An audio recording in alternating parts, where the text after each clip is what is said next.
The planet appeared like a distant, unblinking eye, silent, watchful, and entirely indifferent to our arrival. I watched as the surface of Atlas IV came into sharp focus on our screens, a lush green expanse framed by rugged mountains that rose on the horizon. A picture-perfect world, at least at first glance. Ethan Walker, our engineer, grunted from his station, eyeing the readings with the same skepticism that had settled into my gut since we left orbit. "Weather's stable, atmosphere reads clean.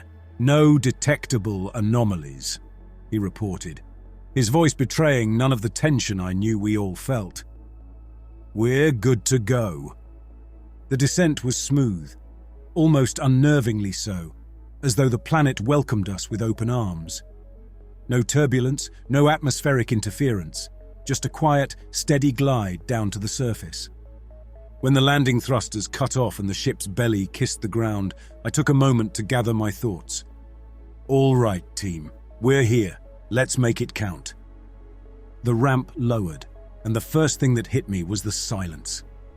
Not the silence you get in deep space, but a different kind of quiet, almost peaceful. No wind, no rustle of leaves, no distant animal calls, just nothing.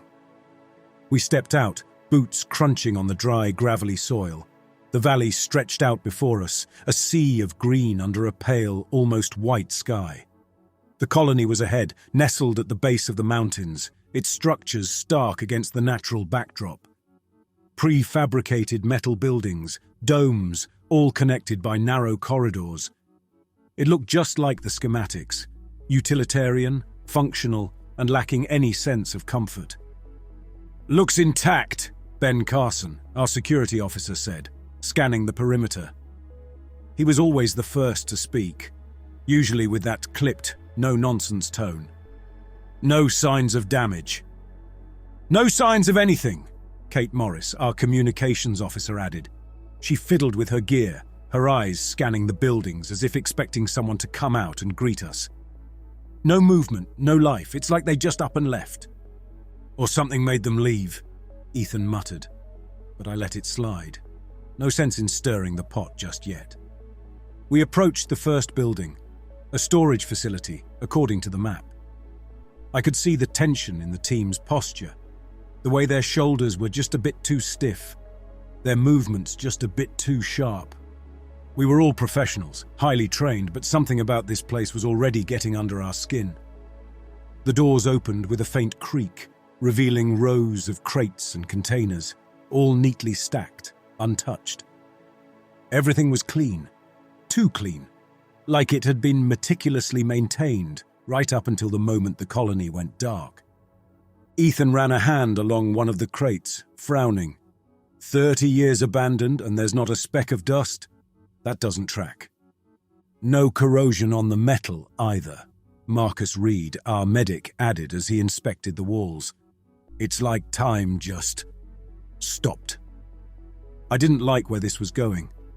I wanted to attribute it to a well-built facility, maybe some self-maintenance protocols we weren't aware of, but the feeling in my stomach suggested it was something else, something we didn't understand.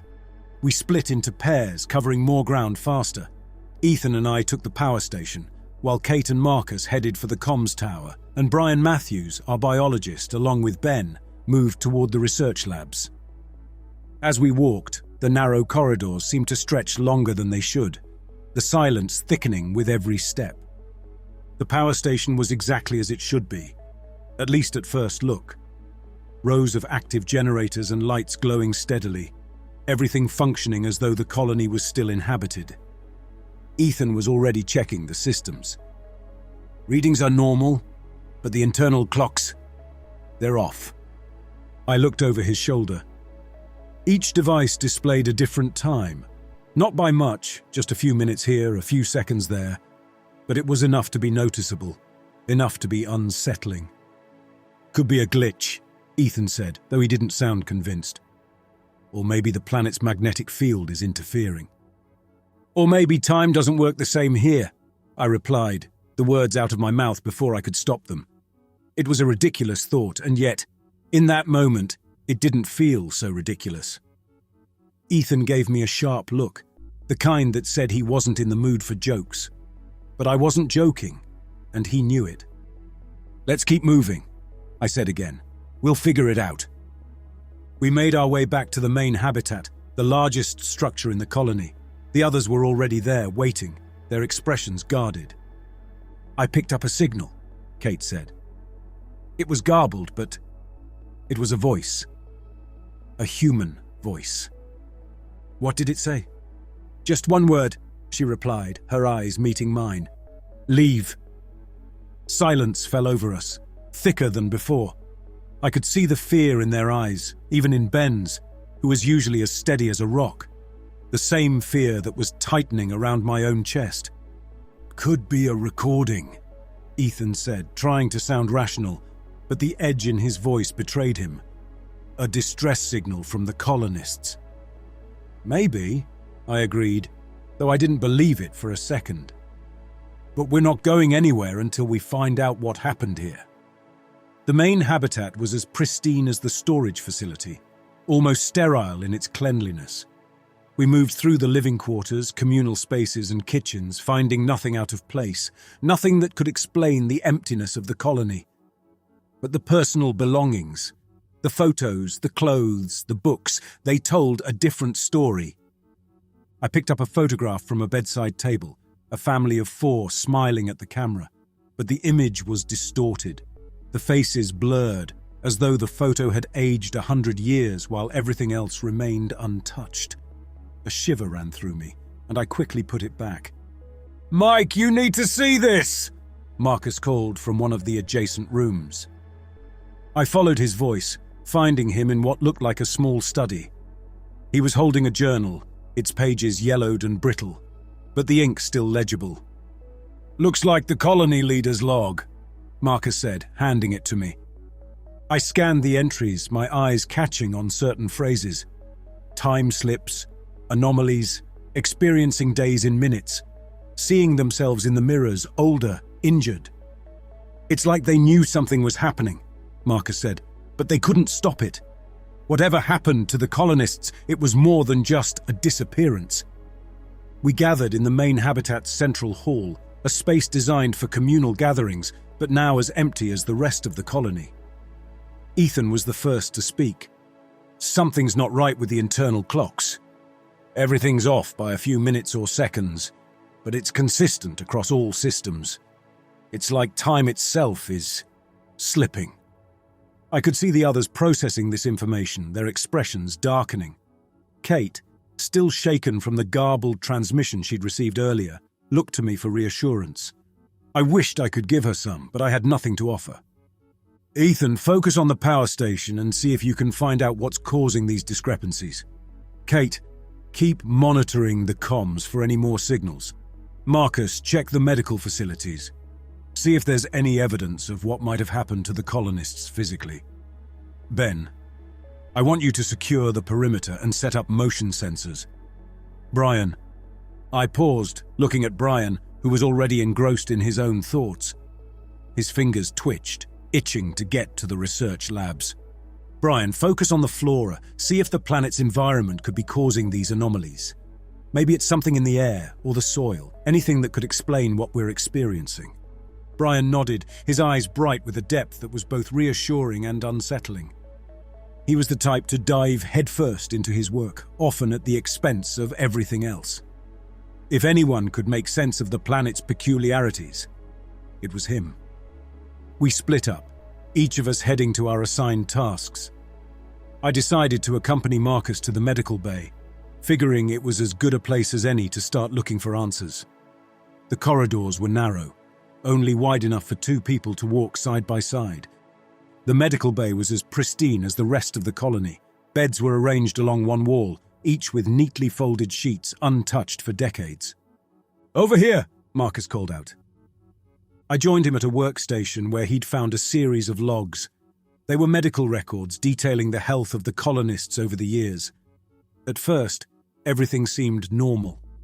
Routine checkups, minor injuries, the usual ailments. But as the entries progressed, a pattern emerged. "It looks like they started reporting symptoms that don't make sense," Marcus said, scrolling through the logs. Accelerated aging, memory lapses, even hallucinations. But what's really strange is that their physical exams showed no signs of deterioration. It's like they were experiencing these symptoms, but their bodies weren't showing it. I squinted, moving closer to read the logs myself. The entries became increasingly unpredictable, with reports of colonists seeing themselves older, injured, even dead, in reflections or as fleeting images. The logs ended abruptly with no explanation. Could this be some kind of mass hysteria? I asked, though I didn't believe it. Maybe, but the consistency of the reports suggests something else. If this was just in their heads, why would they all experience the same thing? And why would it start affecting their timekeeping? We exchanged a look, the same unspoken fear passing between us. Whatever was happening here, it wasn't just a psychological phenomenon.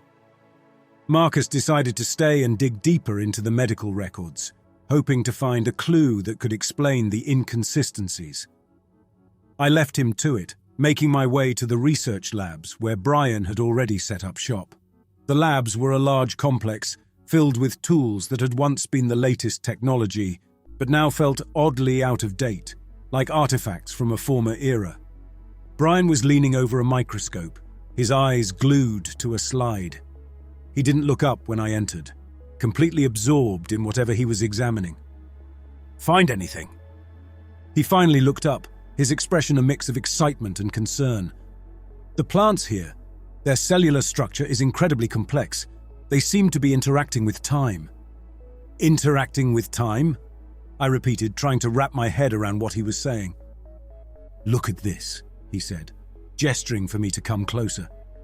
I peered into the microscope, seeing a sample of the local flora. At first glance, it looked like any other plant cell. But as I focused, I noticed something strange. The cells were moving rhythmically, but not in sync with any biological rhythm I knew. It looked like they were moving through time at their own pace, independent of the environment around them. "This is what I think is causing the anomalies," Brian continued.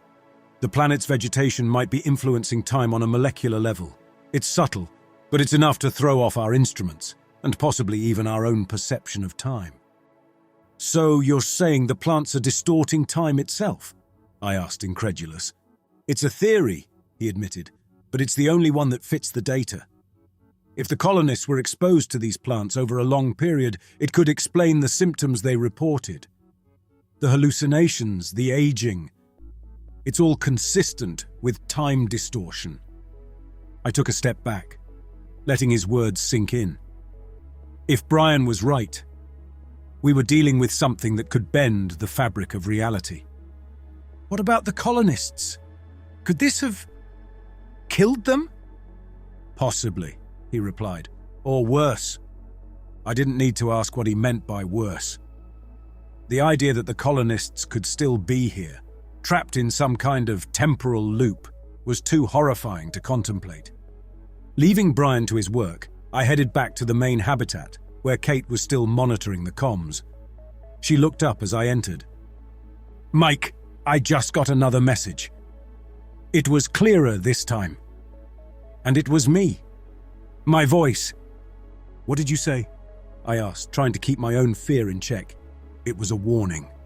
I told myself to leave, to get off this planet before it's too late. Kate wasn't the type to scare easily, but she was on the verge of breaking. I had to keep the team together, had to keep them focused, but the situation was spiraling out of control faster than I could manage. "We're not leaving," I said firmly. "Not until we understand what's going on here." "But what if we can't?" she whispered. "What if we're already too late?" I didn't have an answer for her. All I could do was maintain the facade of leadership, the appearance of control. The day dragged on, though time seemed to lose all meaning.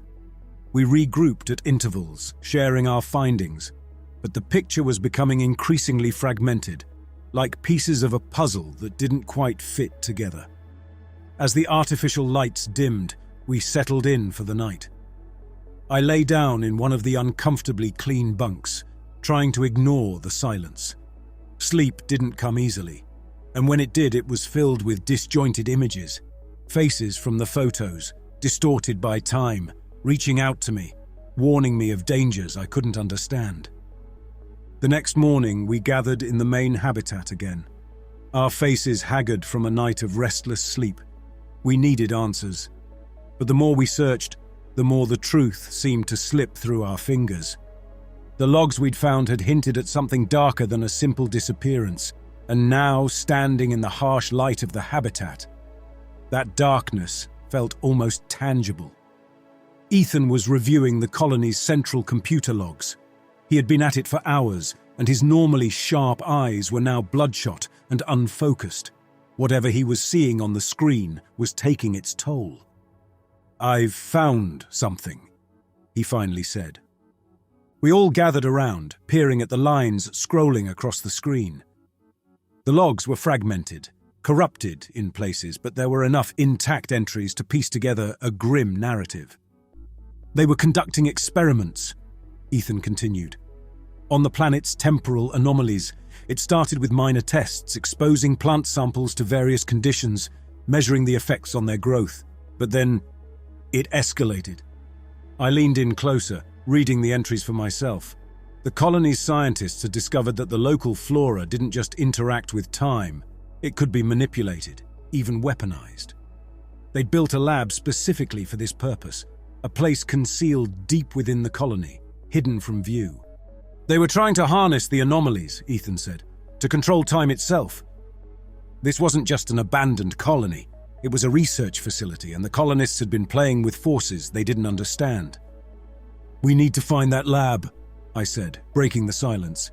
"If there's any chance of understanding what happened here, that's where we'll find it." Ben and I led the way, with Ethan and Marcus following close behind. Kate and Brian stayed back in the main habitat to monitor communications and continue their research. I could tell Kate was grateful for the excuse to stay behind. The fear in her eyes had only grown since the last message she'd received from herself.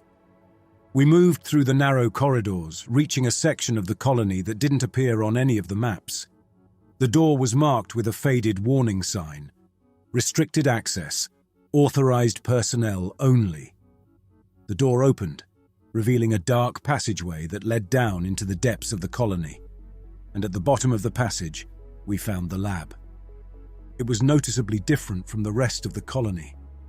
The walls were equipped with advanced technology, much of it unfamiliar, with wires snaking across the floor and disappearing into banks of computers. In the middle was a massive, cylindrical unit, its walls constructed of sturdy, reinforced glass. Inside, something cast a green light throughout the room. Marcus approached the unit, studying it. This must be where they conducted the experiments, but what were they doing in here? Ethan moved to one of the consoles, tapping into the system. The screen activated, displaying a series of logs. He scanned through them quickly, his expression growing darker with each second. "They were experimenting with time fields," he explained. "They found a way to create localized pockets of distorted time, where hours could pass in seconds or seconds could stretch into days. They thought they could control it, use it to speed up experiments, maybe even extend their own lives." "But something went wrong," I said, finishing the thought for him. "Yeah," Ethan muttered. "Something went very wrong." He brought up a video log, and we all crowded around the screen to watch. The colony's lead scientist was standing in front of the cylindrical unit. Behind him, other colonists were working at their stations. We've lost control," the scientist stammered. "The time fields, they're collapsing. We tried to contain it, but it's spreading. If we don't shut it down now, it will consume us all." He turned to one of the other scientists, who was typing on a console, and gave the urgent command to shut it down immediately. But it was too late. The unit behind him increased in brightness, its green illumination reaching an almost dazzling level. The camera feed cut out briefly, and when it came back, the lab was in chaos. People were screaming, running in all directions, but the door was sealed, trapping them inside. The unit had cracked open, the green light spilling out like a flood, washing over the scientists.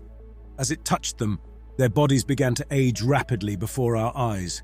Some collapsed into dust within seconds, while others screamed in agony as their flesh melted away, leaving only skeletal remains. The video ended with a burst of static, leaving us staring at the blank screen in stunned silence. "They set it in motion," Marcus whispered. "They tried to control time and it destroyed them." We were standing in the room where it had happened. Whatever had caused the collapse of the time fields was probably still active. Ethan was already at the console again, searching through the remaining data. There might be a way. If we can reverse the process, maybe we can stabilize the time fields, prevent them from collapsing again. "But what if we can't?" Ben asked. "What if we trigger another collapse? We'll be trapped in here, just like they were." It was a valid concern. But we had no other choice. If we didn't try, we were as good as dead anyway. "We'll do it," I said, making the decision that would seal our fate. "Ethan, find out what you need. Marcus, help him with the medical data. Maybe there's something in the colonists' biological responses that can guide us. Ben, secure the area. We don't need any more surprises." As they moved to carry out their tasks, I turned back to the unit, watching the glow with fear and fascination. This was the source of the colony's downfall, the hub of the anomalies that had twisted time and reality into something unrecognizable. And now, it was our turn to face the consequences. Ethan was fully engrossed in the data, displaying a level of intensity I hadn't seen in him before. His usual composure was cracking, the strain visible in the tightness around his eyes and the way he muttered under his breath as he worked. "This doesn't make sense," he whispered. "The time fields, they weren't just experiments."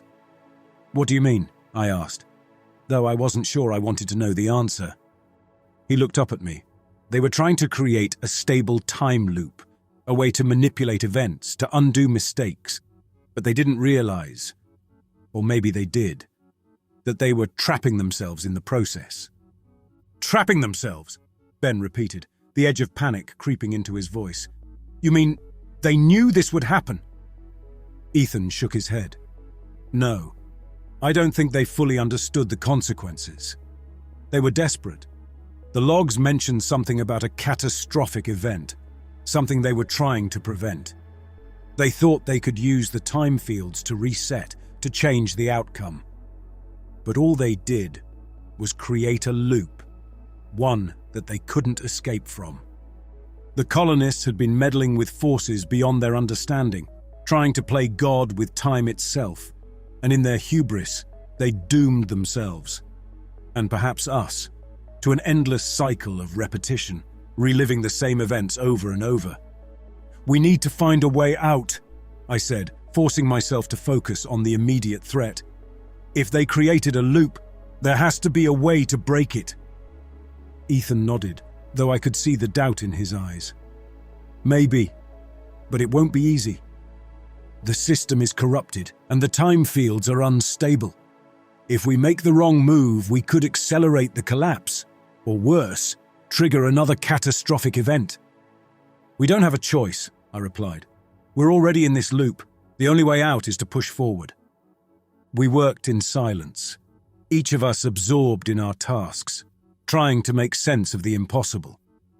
Every so often I would glance up from my work, half expecting to see the colonists, those who had been caught in the initial collapse, reaching out to us from beyond the grave, their faces contorted in agony. Time seemed to stretch and contract as we worked. Minutes felt like hours, and yet, when I looked at the clock on the console, hardly any time had passed. It felt like the lab existed outside of normal time, a bubble where the usual rules didn't apply. Kate spoke over the comms, breaking the tense silence. "Mike, we've picked up another transmission. It's from me again." "Play it," I ordered. The transmission was clearer this time, less garbled, and Kate's voice sounded older and more desperate. "Leave. You have to leave. It's too late. You can't save them. Can't save yourself. Get out, before it's too late." The message cut off abruptly, leaving a void that was quickly filled with the buzzing of the equipment around us. "She's right," Ben said. "We need to get out of here. We're already too deep in this. If we stay, we'll end up just like them." The transmission wasn't just a warning. It was a message from the future, from a version of Kate who had already lived through what we were experiencing now. But if that was true, it meant that everything we were doing had already been done before. We were following a script, playing out a role that had been written for us by our future selves. But then if we were trapped in a loop, was there really any way to escape? Or were we destined to repeat these actions, these decisions, over and over, with no end in sight? "Mike," Ethan's voice broke through my thoughts, pulling me back to the present. "What do we do?" "We keep going." Ben looked like he wanted to argue, but he bit his tongue, his jaw clenched in frustration. I knew what he was thinking, what they were all thinking, that I was leading them deeper into the unknown, into a situation that was spiraling out of control. And maybe they were right. But I couldn't let myself believe that, not now. If I let doubt creep in, we were finished. Ethan returned to the console, pulling up more data. I think there's a way to stabilize the time fields to reverse the loop, but it's risky. If we mess this up, it could trigger a full collapse." "What do we need to do?" "We need to reset the central control system," Ethan explained. "It's the hub that manages the time fields. If we can reboot it, we might be able to disrupt the loop long enough to break free." "And if it doesn't work?" "Then we're dead," Ethan replied bluntly. "Or worse." There was no time to dwell on the risks. I gave the order, and Ethan began the process of resetting the system. The lab lights went haywire. The green beam flashed more rapidly, responding to our actions. Then, without warning, the lights went out. The darkness was absolute, suffocating. I could hear the others breathing, the sound harsh and panicked in the confined space. For a moment I thought we were done for, that the system had failed and we were about to be consumed by the time fields, just like the colonists before us. But then slowly the lights came back on. The green light in the unit had stabilized, returning to a steady, almost soothing rhythm. Ethan let out a breath he'd been holding. I think it worked. Hope surged through me. We had done it. We had broken the loop. But that hope was shattered when Kate's voice came through again. "Mike, something's wrong. The signals, they're all coming at once. It's like they're converging." "What do you mean?" I asked, dread pooling in my stomach. "There are too many," she whispered. "Too many versions of us, all overlapping, all at different points in time. It's like they're merging into one."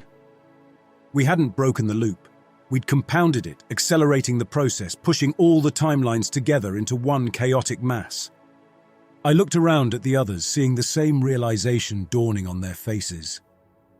We weren't just trapped in a loop. We were trapped in all of them, every iteration of ourselves colliding in a single moment. The light from the unit exploded outward, engulfing the lab in a blinding flash.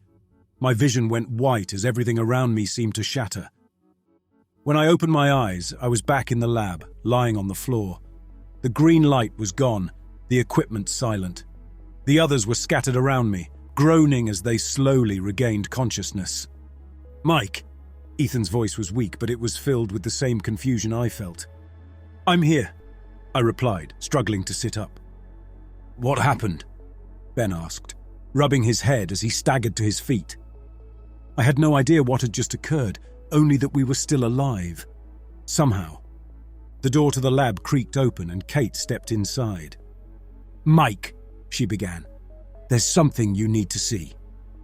She led us out of the lab, back through the corridors of the colony. When we reached the main habitat, Kate pointed to one of the windows, her hand shaking. I followed her gaze, my breath catching in my throat at what I saw. Outside, the valley was filled with figures, hundreds, maybe thousands of them, all identical, all frozen in place. All of them were us. The landscape was littered with versions of ourselves, caught in mid-step, their faces twisted in expressions of fear, pain, or confusion. Some were older, others younger, but they were all unmistakably us. "We're not just trapped," Kate whispered, her voice filled with horror. "We're multiplying." The weight of it crashed down on me, a realization so devastating that I couldn't breathe.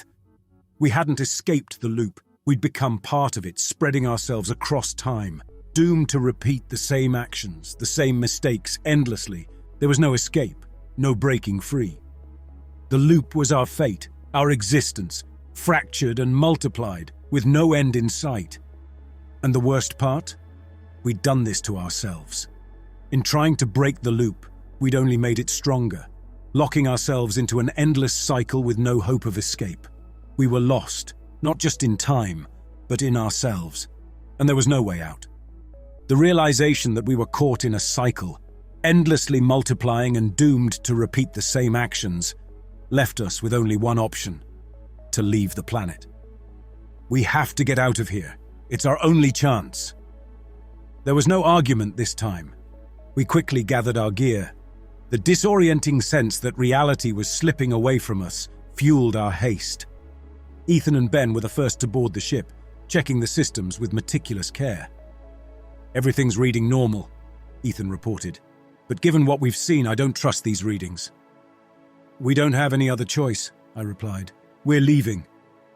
With that, we all boarded the ship, strapping in for what we hoped would be a final, successful departure. The engines powered up, and for a moment it seemed like we might actually escape this nightmare. As the ship lifted off, the familiar signs of the temporal anomalies began to reappear. The controls fluctuated, time seemed to stretch, and the landscape below distorted into a chaotic haze. The ship shook suddenly, as if an invisible hand was pulling us back toward the planet. The displays went dark, and I felt a gut-wrenching sensation of falling as the ship plummeted. The last thing I saw was the ground rushing up to meet us, a blinding flash of light consuming everything. "Weather's stable, atmosphere reads clean, no detectable anomalies," Ethan reported, his voice betraying none of the tension I knew we all felt. "We're good to go." The ship descended smoothly through the atmosphere. The landscape of Atlas IV stretched out below, a lush valley framed by rugged mountains. "Looks like a perfect landing zone," Ethan said from his station, his voice calm and professional. The landing thrusters engaged, and the ship touched down gently on the valley floor. Everything was routine, just as it should be. "Engines off, systems nominal," Ethan reported. "All right, team," I said, feeling a strange sense of familiarity, though I couldn't place why. "Let's get moving. We've got a colony to investigate." We went through the motions, preparing to disembark. As the ramp lowered, the silence greeted us. The air was still, the landscape unnaturally quiet. We stepped out of the ship, our boots crunching on the dry soil. The colony buildings appeared in the distance, their utilitarian design contrasting sharply with the lush greenery of the valley. Something tugged at the back of my mind, a fleeting sense that we had done this before, that everything was happening exactly as it had before. But the feeling was fleeting, a shadow of a thought that dissipated before I could grasp it. "Let's proceed," I ordered, leading the way toward the colony. The others followed without question, falling into their roles. As we reached the colony entrance, I stopped for just a moment, my hand poised above the control panel. The door opened, revealing the pristine interior. "Let's get to work," I said, stepping inside. The loop had reset, wiping away all memory of what had come before. We were back at the beginning, trapped in an endless cycle, doomed to repeat the same actions, the same mistakes over and over again. Forever.